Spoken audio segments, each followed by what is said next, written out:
एक बार हिमालय की खाड़ी के नीचे एक छोटे से गांव में भरत नाम का एक युवा लड़का रहता था। भरत अपने गुस्सैल स्वभाव और अशांत मन के लिए पूरे गांव में प्रसिद्ध था। उसका मन हर समय विचारों से भरा रहता था। इस तूफान ने उसके मन को बिल्कुल बेचैन कर दिया है। ऐसा लगता था कि उसके जीवन से शांति गायब हो गई है और वो हमेशा अपने विचारों में खोया रहता था और तनावपूर्ण जीवन जी रहा था। उसके अशांत मन और गुस्से के कारण उसके परिजनों और गांव वालों से भी संबंध ठीक नहीं थे, जिससे वह और भी अकेला और अपमानित महसूस करता था। वह और भी अधिक मानसिक तनाव की स्थिति में चला जाता है। एक बार भरत अपने गांव के गलियों में टहल रहा था, तभी उसका सामना एक बौद्ध भिक्षु से हुआ जो एक पेड़ की छांव में ध्यानमग्न बैठे थे। बौद्ध भिक्षु के चेहरे से शुद्ध शांति की आभा झलक रही थी। इस असीम शांति में भरत बौद्ध भिक्षु की ओर खींचे चले आए। भरत जब बौद्ध भिक्षु के करीब आया तो उन्हें अपने आसपास एक सकारात्मक ऊर्जा का एहसास हुआ। भरत ने महसूस किया कि इस अपार शांति और सकारात्मक ऊर्जा का स्रोत कहीं बौद्ध भिक्षु के भीतर ही है।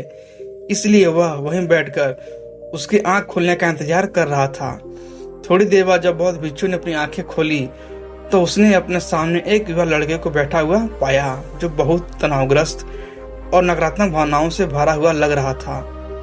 भरत ने बौद्ध भिक्षु को बड़ी लालसा से देखा और बड़ी विनम्रता से कहा कि गुरु, मेरा मन बहुत अशांत है और मेरे मन के विचार मुझे खा रहे हैं। मुझे एक पल के लिए भी शांति का अनुभव नहीं हो रहा है।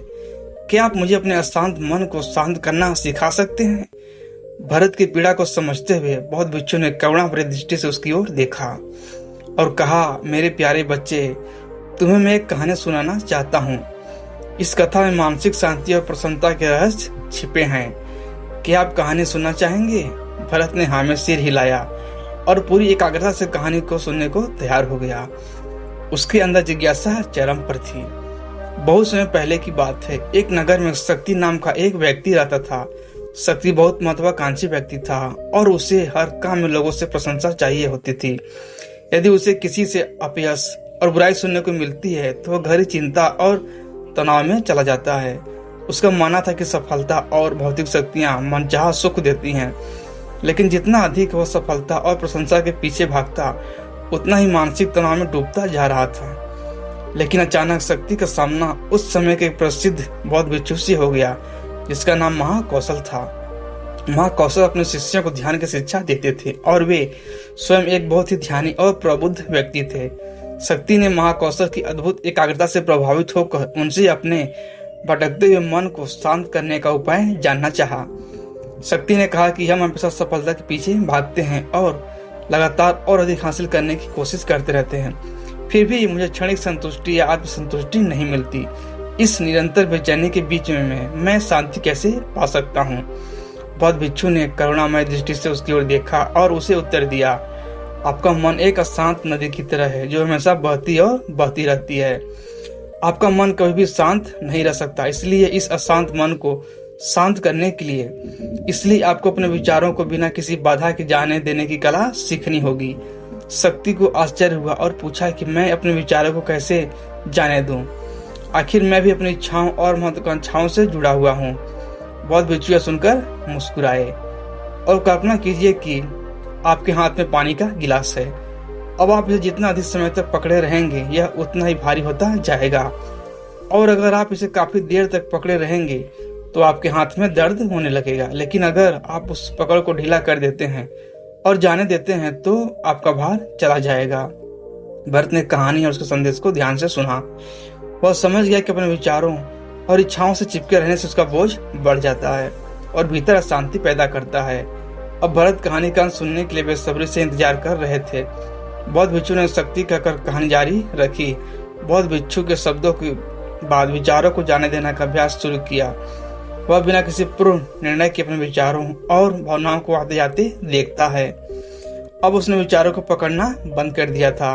विचार उठते थे और अपने आप चले जाते थे। धीरे धीरे उसे एहसास होने लगा कि उसकी इच्छा और भावना भी सारे दुखों का कारण है। जैसे शक्ति ध्यान की गहराई में गया, उन्होंने पाया कि वर्तमान में रहना ही आंतरिक शांति का एकमात्र स्रोत था। वह स्वयं को वर्तमान में स्थित करके अपने मन की निरंतर बकबक से छुटकारा पा सकता है। धीरे धीरे शक्ति का मन एक शांत सरोवर की तरह हो गया। जो बाहरी दुनिया को अपने अंदर दर्शाता है। उन्होंने जीवन की सादगी में संतोष को अधिक महत्व दिया और भौतिक संपत्ति के प्रति अपना मोह त्याग दिया। जैसे सत्ता परिवर्तन की खबर लोगों में फैली, दूर दूर से लोग मार्गदर्शन लेने आने लगे। लोगों को विचारों को मुक्त करने और उन्हें अपने भीतर शांति खोजने के लिए मार्गदर्शन करने की कला सिखाते हुए लोगों के बीच शांति और ज्ञान के प्रकाश स्तंभ बन गए। शक्ति और साधु महाकौशल की कथा समाप्त करने के बाद बौद्ध भिक्षु थोड़ी देर के लिए मौन हो गए ताकि इस कहानी का अर्थ भरत के भीतर ठीक से बैठ सके। भरत ने बौद्ध भिक्षु को देखा और उनकी आंखों में अब एक नई समझ दिखाई दे रही थी। भरत ने धीरे से कहा कि मुझे इस कहानी में ज्ञान दिखता है, लेकिन मैं इसे अपने जीवन में कैसे उतारूं? मैं अपने अशांत मन को कैसे शांत कर सकता हूँ? भरत की इस सवाल पर बौद्ध भिक्षु गर्मजोशी से मुस्कुराते हैं और फिर कहा कि अशांत मन को शांत करने का अभ्यास आत्म जागरूकता से शुरू होता है। अपने भीतर उठने वाले विचारों का निरीक्षण करने के लिए प्रत्येक दिन कुछ समय निकालें।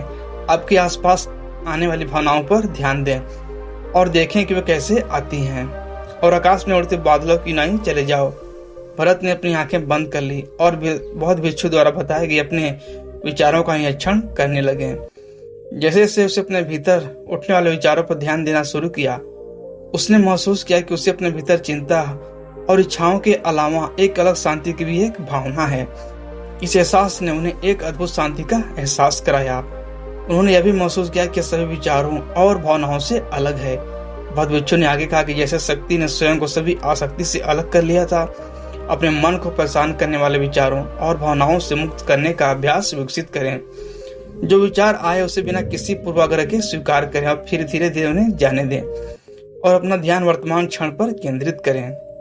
लेकिन भरत ने कहते हुए टोका किया हुआ अगर विचार और भावनाएं इतनी प्रबल हैं कि वे बनी रहती हैं और मन को छोड़ने से इनकार कर देती हैं। बौद्ध भिक्षु ने भरत की बातों से सहमत होते सिर हिलाया और कहा कि ऐसे कई मौके आएंगे जब आपके मन में सवालों का बवंडर चल रहा होगा। जब आपका मन आपकी बात बिल्कुल नहीं सुनेगा, तो ऐसे में आपको अपनी सांसों की ताकत पर विश्वास करना होगा।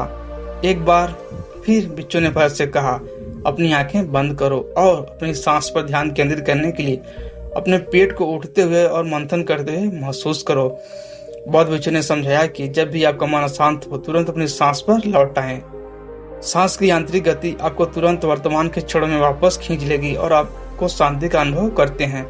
भरत ने एक बौद्ध भिक्षु के निर्देशानुसार आने और जाने वाली सांस पर ध्यान केंद्रित करने की कोशिश की। इस छोटे से अभ्यास ने उन्हें मन की शांति का अनुभव कराया। उसे याद आया कि उसकी सांस हमेशा उसके साथ थी, जो उसे वर्तमान क्षण की याद दिलाती थी। यह अभ्यास आराम और शांति लाता है। भरत की इस वृद्धि को देखकर बौद्ध भिक्षु मंद मंद मुस्कुराए और बोले, यह एक ऐसा अभ्यास है जिसमें बहुत प्रयास और दृढ़ इच्छा शक्ति की आवश्यकता होती है। चूंकि लगातार व्यायाम से मांसपेशियां मजबूत होती हैं, उसी तरह नियमित अभ्यास से भी मन शांत होता है। स्वीकृति में सिर जाते हुए एक बौद्ध भिक्षु को धन्यवाद देते हुए उन्होंने वादा किया कि आज से वे अपने शांत मन को शांत करने और अपनी गैर शक्तियों को मुक्त करने में सक्षम होंगे और भीतर शांति पाने के लिए इस यात्रा को शुरू करने में सक्षम हो। बौद्ध भिक्षु ने भरत के कंधे पर हाथ रखा और कहा कि मुझे तुम्हारी क्षमता पर बहुत विश्वास है और तुम जल्द ही अपनी आंतरिक शांति पाओगे। लेकिन याद रखें कि यह आसान नहीं होगा, लेकिन अगर आप दृढ़ इच्छा शक्ति और खुले दिल से कोशिश करेंगे तो आप निश्चित रूप से उस टुकड़े को पालेंगे जो आपके अंदर है। उस दिन से भरत अपने व्याकुल मन को शांत करने का प्रयास करने लगे और हर दिन ध्यान करने के अलग समय निर्धारित करें। उससे अपने मन में उठने वाले विचारों को बिना किसी रोक टोक के जाने दिया और अपने सांसों के जरिए खुद को वर्तमान में रखने की कोशिश की। समय के साथ अभ्यास करते भरत को अपने भीतर शांति का अनुभव हुआ। जैसे समय बीतता गया, भरत को ज्ञान और शांति के स्रोत के रूप में जाने जाने लगा। ग्रामीण अपने अशांत मन को शांत करने के लिए भरत के पास आते हैं। बौद्ध भिक्षुओं के शिक्षक आत्म जागरूकता की शक्ति साझा करते हैं, जबकि बौद्ध भिक्षुओं की शिक्षा और आंतरिक शांति पाने की शिक्षाओं को साझा करने में मदद करते हैं। इसके साथ ही उन्होंने अपनी सांस पर ध्यान देने और अपने विचारों को मुक्त करने की कला सिखाई। ऐसे निवासियों का विकास हुआ और उन्हें अमूल्य मानसिक शांति मिली। बौद्ध भिक्षु के उपदेशों और भरत द्वारा किए गए अभ्यास के माध्यम से विचारों को त्यागने और वर्तमान में जीने की कला दूर दूर तक फैल चुकी है। उन्हें कई लोगों के जीवन को बदल दिया और जैसे समय बीतता गया, भरत का शांत प्रभाव उसके गांव की सीमाओं से परे तक फैल गया। आसपास पड़ोस के शहर के गांव के लोग भरत के परिवर्तन की कहानी सुनते हैं, उनसे सलाह लेने आते हैं। भरत उन लोगों के लिए आशा की किरण बन गए जो अपने मन के बोझ तले दबे हुए थे।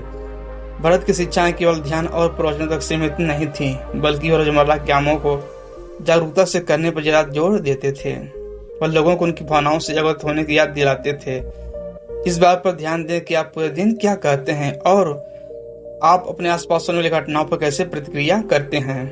हर काम पूरी जागरूकता के साथ करें। जब आप खाते हैं तो काटने का स्वाद लें। जब आप सूरज की रोशनी के सामने खड़े होते हैं तो उसकी गर्माहट को महसूस करें।